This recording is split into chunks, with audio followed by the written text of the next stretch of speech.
नमस्कार दोस्तों, Picasso publication के यूट्यूब चैनल पर आप सभी का स्वागत है। दोस्तों, आज तारीख है 17 दिसंबर 2025 और हम शुरू कर चुके हैं देश, दुनिया और हमर छत्तीसगढ़ से जुड़े करंट अफेयर के एमसीक्यूज बेस्ड हैंड रिटन सवाल, है ना। आइए जानते हैं आज का पहला सवाल क्या कहता है।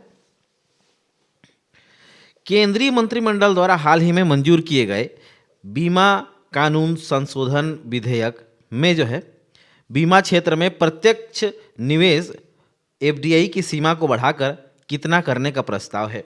तो इसमें जो है ऑप्शन ए कहता है 49%, बी 74%, सी 100% या डी 51%। सही उत्तर हो जाएगा इसका सी 100% करने का निर्णय जो है लिया गया है किसमें, बीमा कानून संशोधन विधेयक 2025 में, है ना। अब ये इसको मंजूरी कब मिली? इसको मंजूरी जो है 12 दिसंबर 2025 को मंजूरी दे दी गई है और 100% प्रत्यक्ष विदेशी निवेश अर्थात फॉरेन डायरेक्ट इन्वेस्टमेंट कितना 100%, मतलब पूरी तरह से जो पहले क्या था इसमें लिमिटेशन था, ताकि पूरी तरह से कंपनियां जो है हमारे कहना चाहिए कि डोमेस्टिक घरेलू क्षेत्र में जो कंपनी है बीमा कंपनी, उनका पूरी तरह से विदेशीकरण ना हो करके उसमें एक लिमिट था, उसको हटा दिया गया है। अब पूरी तरह से 100% कर दिया गया है ना। और इसका इसमें प्रमुख प्रावधान कौन कौन से जोड़े, तो कंपोजिट लाइसेंस हो गया है, कैपिटल में कमी, पेड अप कैपिटल की आवश्यकताओं को जो है कम करना, एलआईसी को स्वायत्तता देना, है ना। इस प्रकार से जो इसमें प्रावधान किए गए हैं और 2047 तक जो है इंश्योरेंस फॉर ऑल करके जो है आल का लक्ष्य रखा गया है। और इंश्योरेंस की बात जहाँ करते हैं तो insurance regulatory development authority IRDA एक प्रमुख संस्था है इंश्योरेंस को रेगुलेट करने के लिए, है ना। और संशोधित होने वाले एक्ट की बात करें तो बीमा अधिनियम 1938, एलआईसी अधिनियम 1956 और इरडा अधिनियम 1999, इन तीनों को जो है संशोधन किया गया है। इसमें अभी नया जो कानून आएगा उसमें, है ना, संशोधित किया जाएगा। आगे बढ़ते हैं दूसरे प्रश्न की ओर। हाल ही में चर्चा में रही टेबल टॉप रेड मार्किंग अर्थात रेड कारपेट तकनीक का प्रयोग किस टाइगर रिजर्व से गुजरने वाले राष्ट्रीय राजमार्ग पर किया गया? तो ये जो है कान्हा टाइगर रिजर्व, पहला ऑप्शन है कान्हा टाइगर रिजर्व, दूसरा ऑप्शन भी कहता है वीरांगना दुर्गावती टाइगर रिजर्व, सी अचानक मार टाइगर रिजर्व या डी बांधवगढ़ टाइगर रिजर्व। इसका सही आंसर हो जाएगा वीरांगना दुर्गावती टाइगर रिजर्व। इसके तहत जो है सड़कों को 6 mm ऊंची लाल पेंट से क्या क्या किया गया, 6 में मोटी पेंट किया गया है ताकि वन्य जीवों को जो है होने वाले सड़क दुर्घटना से बचाया जा सके। चूंकि लाल रंग का तरंग दैर्घ्य सबसे ज़्यादा होता है तो उसको लेकर जो है दिमाग हमारा सबसे ज़्यादा एक्टिव रहता है ना। जैसे ये क्वेश्चन देख रहे हैं आप तो लाल में तो हाँ कुछ ज़रूरी चीज़ होगा। एक आंखों को चुभने वाला कलर है, चुभने का कहने का मतलब है जल्दी संकेत देता है और इसीलिए जो है 6 mm मोटी परत की एक पेंट की गई है सड़क पर ताकि चलाने वाले वाहन चालक जो है संभल जाए, स्पीड अपना कम रखे ताकि वन्य जीवों को नुकसान ना हो, है ना। और ये भोपाल जबलपुर एनएच पर जो है ये काम किया गया है और इसमें जो है एनएच का नाम मुझे याद नहीं आ पा रहा है, बाकी ये भोपाल जबलपुर एनएच पर ये बनाया गया है। कौन सा? टेबल टॉप रेड मार्किंग तकनीक से रोड, है ना। आगे बढ़ते हैं। तीसरा प्रश्न है वर्ष 2025 का प्रतिष्ठित आईसीटीपी पुरस्कार किन 2 भारतीय वैज्ञानिकों को प्रदान करने की घोषणा की गई है? ऑप्शन ए अशोक सेन और जी भास्करन, बी नरेंद्र ओझा और अनिंदा सिन्हा, सी टिटास चंदा और स्थितधि रॉय या डी इनमें से कोई नहीं। इसका सही उत्तर हो जाएगा टिटास चंदा और स्थितधि रॉय, है ना। और चर्चा में क्यों है तो ये जो है international Centre for theoretical physics, है ना। आईसीटीपी का फुल फॉर्म हो गया ये क्या हो गया, international Centre for theoretical physics, है ना, के लिए 2 भारतीय चुने गए हैं, इंटरनेशनल लेवल का पुरस्कार है और भारतीय चुने गए हैं। और टिटास चंदा की बात करें तो ये आईआईटी मद्रास से हैं, आईआईटी मद्रास से। और स्थितधि राय जो हैं International Centre for Theoretical Sciences ICTS Bengaluru में जो है कार्यरत हैं, है ना। तो दोनों के बारे में आप लोगों ने ये जान लिया।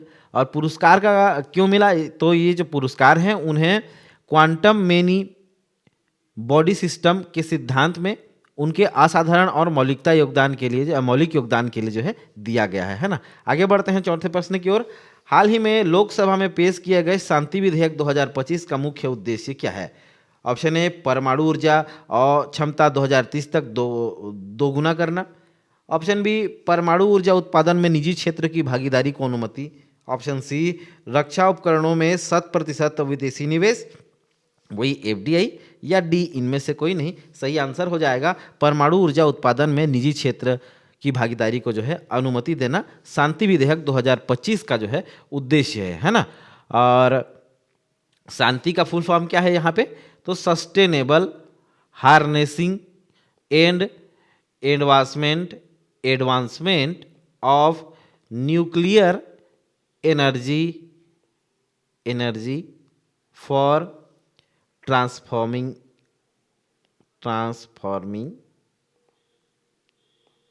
इंडिया, है ना। बिजली के कहना चाहिए कि पारंपरिक स्रोत जो अभी हम जिसका उपयोग कर रहे हैं, जो कोयला जो एक समय के बाद ख़त्म हो जाएगा, अनवीकरणीय है, तो उसके विकल्प के रूप में जो है किसका उपयोग किया जा सकता है? परमाणु का उपयोग किया जा सकता है और उससे ऊर्जा उत्पादित की जा सकती है ना। भले ही इसमें खतरा ज़्यादा रहता है, जैसे चार्नोबिल हो गया, आप लोग उस घटना के बारे में जान ही रहे होंगे, परमाणु बम का प्रयोग वहाँ जो जापान में हुआ था, तो उससे जो अभी तक का जो कहना चाहिए कि दुष्प्रभाव अभी तक भी चल रहा है, तो ये सब इनके नुकसान है। लेकिन ये वैकल्पिक स्रोत हो सकता है ऊर्जा उत्पादन के लिए, इसीलिए ये जरूरी हो जाता है। और इसके उत्पादन में जो है ये केवल सरकार ही काम ना करे, निजी क्षेत्र की भागीदारी भी हो करके ये जो शांति विधेयक है ये लाया गया है ना। और आगे बढ़ते हैं अगले प्रश्न की ओर। छत्तीसगढ़ राज्य में सुशासन की दिशा में कदम उठाते हुए सरकारी कार्यालयों में ई ऑफिस प्रणाली को पूर्णतः अनिवार्य रूप से कब से लागू करने का निर्णय लिया गया है? तो इसको जो है 1 जनवरी 2026 से लागू करने का निर्णय लिया गया है। किसके द्वारा? छत्तीसगढ़ सरकार के द्वारा, है ना। उद्देश्य क्या है? तो इसका मुख्य उद्देश्य जो है प्रदेश में शासकीय कार्य को अधिक प्रभावी, सरलीकृत, उत्तरदायी और जो है पारदर्शी बनाना इसका उद्देश्य है ई ऑफिस प्रणाली का, है ना। और 1 जनवरी 2026 से जो है विभाग प्रमुख के अनुमोदन के बिना जो है कोई भी दस्तावेज फाइल संचालित नहीं की जाएगी, फिजिकल वाली, है ना, केवल ऑनलाइन ही होंगे। और इस प्रणाली के तहत जो है अधिकारी अवकाश के दिनों में या मुख्यालय से बाहर रहते हुए भी शासकीय कार्य कर सकेंगे, है ना। ये ऑफिस प्रणाली रहेगी तो हम ऑफिस जाकर काम करेंगे, ऐसे वाली बात नहीं है। आप फोन, लैपटॉप, जो भी आपके पास साधन है उससे काम कर सकते हैं, है ना। और ये जो इसके अंतर्गत जो है मंत्रालय, समस्त विभाग के हेड है, अध्यक्ष राजस्व मंडल, समस्त संभागायुक्त और समस्त कलेक्टरों के लिए जो है लागू होगा, अर्थात सबके लिए लागू हो गया और सभी जगह आजकल लगभग चालू हो गया है। आगे बढ़ते हैं छठवें प्रश्न की ओर। हाल ही में नई दिल्ली में आयोजित अमूर्त सांस्कृतिक विरासत की सुरक्षा के लिए यूनेस्को की अंतर सरकारी समिति के 20वें सत्र के दौरान छत्तीसगढ़ की किस लोक नृत्य की प्रस्तुति 180 देशों के प्रतिनिधियों के समक्ष की गई? ऑप्शन ए पंथी नृत्य, बी सुआ नृत्य, सी गेड़ी नृत्य या डी सैला नृत्य। तो सही उत्तर हो जाएगा इसका गेड़ी नृत्य की प्रस्तुति की गई। कहाँ की गई? 20वें सत्र के दौरान की गई। और इस सत्र में जो है किसको अमूर्त विरासत घोषित किया गया है? दीपावली को जो है भारत की अमूर्त विरासत की सूची में जो है शामिल किया गया है ना, यूनेस्को के। और गेड़ी नृत्य आप जान ही रहे होंगे, है ना। गेड़ी नृत्य के बारे में ज़्यादा क्या बताऊं आप लोग को। आगे बढ़ते हैं 7वें प्रश्न की ओर। केंद्र सरकार द्वारा मनरेगा के स्थान पर लाए जा रहे विकसित भारत जी राम जी विधेयक 2025 के तहत अब प्रत्येक ग्रामीण परिवार को प्रतिवर्ष कितने दिनों की वैधानिक गारंटी वैधानिक रोजगार की गारंटी प्रदान की जाएगी।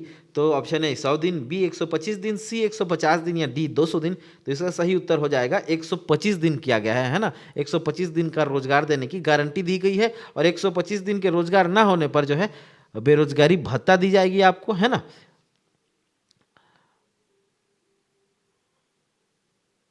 आगे बढ़ते हैं। हाल ही में भारत सरकार द्वारा लॉन्च किए गए पहले स्वदेशी 1.0 gigahertz 64 bit dual core micro processor का नाम क्या है ना। ऑप्शन ए शक्ति है, ऑप्शन बी तेजस 64, सी ध्रुव 64 या डी अजीत। तो इसका सही उत्तर हो जाएगा ऑप्शन सी ध्रुव 64। भारत द्वारा लॉन्च किए गए पहले स्वदेशी 1.0 gigahertz 64 bit dual core micro processor का जो है ये नाम है ना। और ये जो कहना चाहिए कि ये देश का पहला है। निर्माण किसने किया है इसका? Centre for development of advance computing CDAC द्वारा जो है इसका निर्माण जो है किया गया है, डिजाइन किया गया है, निर्माण किया। इसका मुख्य उद्देश्य जो है आयातित माने इम्पोर्टेड प्रोसेसर पर भारत की निर्भरता को जो है कम करना है। और ये प्रोसेसर जो है रणनीतिक और व्यावसायिक दोनों तरह से उपयोग के लिए उपयुक्त है ना। और इसके पहले ध्रुव 64 से पहले जो है भारत ने शक्ति, अजीत, विक्रम और तेजस 64 जैसे प्रोसेसर के साथ जो है अपना इकोसिस्टम बनाना शुरू कर दिया था ना इससे पहले। आगे बढ़ते हैं 9वें प्रश्न की ओर। प्रतिष्ठित शब्दकोश मेरियम वेबस्टर ने 2025 के लिए किस शब्द को वर्ड ऑफ द ईयर चुना है? Option A authentic, B deep fake, C AI या डी स्लॉप। इसका सही आंसर हो जाएगा डी स्लॉप को जो है वर्ड ऑफ द ईयर चुना गया है। किसके द्वारा? मेरियम वेबस्टर डिक्शनरी के द्वारा चुना गया है ना। और इसका अर्थ है आधुनिक संदर्भ में जो है स्लॉप का अर्थ ऐसी कम गुणवत्ता वाली डिजिटल सामग्री से है जो आमतौर पर आर्टिफिशियल इंटेलिजेंस के माध्यम से बड़ी मात्रा में बनाई जाती है ना। एआई के माध्यम से जो है बड़ी मात्रा में बनाई जाती है, बड़ी मात्रा में बनाई जाती है। ठीक है, स्लॉप का मतलब ये है। और मेरियम वेबस्टर के अध्यक्ष ग्रेग वार्लो के अनुसार जो है इस शब्द का प्रयोग पहले 1700 के 16वीं शताब्दी के दशक में जो है नरम मिट्टी के लिए किया जाता था। अब बाद में इसका अर्थ जो है कम मूल्य की कोई चीज़ हो गया है ना। कम मूल्य की कोई चीज़, ज़्यादा उसका कहना चाहिए उत्पादित करेंगे तो उसका मूल्य कम ही हो जाएगा। तो इसका मतलब ये था पहले, है ना। और ये चर्चा में क्यों है? इंटरनेट मीडिया पर जो है एआई द्वारा निर्मित नकली और भ्रामक सामग्री जैसे कि डीप फेक है ना, सेम इसमें चेहरा बनाकर जो है प्रस्तुत कर दिया जाता है किसी भी व्यक्ति को बदनाम करने के लिए। तो भ्रामक सामग्री की बाढ़ के कारण जो है इस शब्द को ऑनलाइन बहुत अधिक सर्च किया गया, जिसके कारण इसे वर्ड ऑफ द ईयर चुना गया है। किसने चुना है? मेरियम वेबस्टर ने चुना है। 10वें और आखिरी प्रश्न की ओर बढ़ते हैं। हाल ही में स्टैनफोर्ड यूनिवर्सिटी द्वारा ग्लोबल एआई वाइब्रेंसी इंडेक्स 2024 में भारत को वैश्विक स्तर पर कौन सा स्थान प्राप्त हुआ है? ऑप्शन ए दूसरा, बी तीसरा, सी चौथा या डी सातवां। इसका सही आंसर हो जाएगा बी तीसरा स्थान प्राप्त हुआ है भारत को। किसमें? ग्लोबल एआई वाइब्रेंसी इंडेक्स है ना 2024 में। और ये जारीकर्ता कौन है? जारीकर्ता आप लोग देख ही पा रहे होंगे, स्टैनफोर्ड यूनिवर्सिटी है। और भारत की रैंकिंग पहले नंबर पर कौन है? पहले नंबर पर है अमेरिका, दूसरे नंबर पर चाइना और तीसरे नंबर पर इंडिया, है ना। और 2023 में भारत का स्थान था 7वां और अभी उछाल मार के कितना हो गया है? तीसरा, है ना। और क्या बोलना चाहिए कि दक्षिण कोरिया चौथे स्थान पर है और यूके 5वें स्थान पर है। और भारत के इस पायदान पर आने का मुख्य कारण क्या है? इंडिया एआई मिशन जैसी सरकारी पहल, विशाल टैलेंट पूल और एआई इकोसिस्टम में हो रही वृद्धि जो है भारत के ऊपर रैंकिंग में आने का मुख्य कारण है। और आज के लिए बस इतना ही। कल फिर मिलेंगे 10 नए सवालों के साथ, है ना। और ये पीडीएफ आपको मिलेगा कहाँ? पिकासो पब्लिकेशन बिलासपुर के टेलीग्राम चैनल पर, जिसको आप प्रिंट भी कर सकते हैं।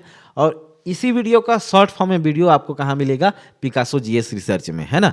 तो आज के लिए बस इतना ही। कल फिर मिलेंगे। Thank you for listening me, this is Sanjay Patel, good night.